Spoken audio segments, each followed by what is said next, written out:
नमस्कार, welcome to break time वार्तालाप। अपने लास्ट एपिसोड में हमने कुछ फैक्ट्स बताए थे और उसके पीछे का साइंटिफिक रीज़न बताया था। आज का एपिसोड पिछले एपिसोड का कंटिन्यूएशन है, तो आइए जानते हैं कुछ और फैक्ट्स और उनके साइंटिफिक रीजंस।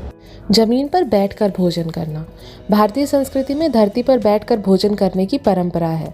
इसका वैज्ञानिक कारण ये है कि जब हम धरती पर दोनों पैर मोड़ कर बैठते हैं तो इस अवस्था को सुखासन या अर्ध पद्मासन कहते हैं।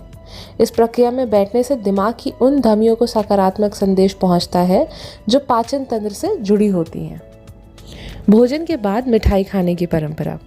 भारतीय थाली में मसालेदार व्यंजन और मिठाई एक साथ परोसे जाते हैं, लेकिन मिठाई का सेवन हमेशा खाने के आखिरी में किया जाता है। कहा जाता है कि पहले मसालेदार खाने से शरीर के पंचतंत्र के लिए जरूरी पाचक रस और अम्ल सक्रिय हो जाते हैं, फिर मिठाई के सेवन से ये पाचक क्रिया नियंत्रित हो जाती है। कान छिदवाना। भारतीय सभ्यता में ऐसा माना जाता है कि कानों को छिदाने से कानों में किसी प्रकार की बीमारी नहीं होती और साथ ही साथ बौद्धिकता में बढ़ोतरी भी होती है। कानों को छिदवाने का रिवाज केवल भारत में ही नहीं बल्कि दुनिया भर में देखा जा सकता है, लेकिन आज के परिवेश में बहुत से लोग सुंदर दिखने के लिए भी कान छिदवाते हैं ताकि वह उसमें सुंदर सुंदर आभूषण पहन सकें। सूर्य को जल चढ़ाना।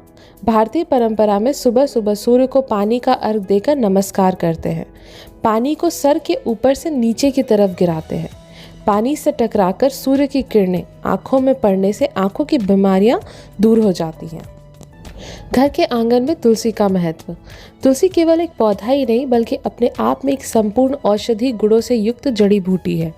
घर में तुलसी लगाने से कीड़े मकोड़े यहाँ तक कि सांप भी घर में नहीं भटकते। प्रतिदिन तुलसी का सेवन करने से रोग प्रतिरोधक क्षमता की बढ़ोतरी होती है। तुलसी शरीर के लिए बेहतरीन नेचुरल एंटीबायोटिक है। इसके अलावा कई असाध्य बीमारियों को ठीक करने में भी तुलसी काम आती है। यह शरीर के तापमान को नियंत्रित भी रखती है।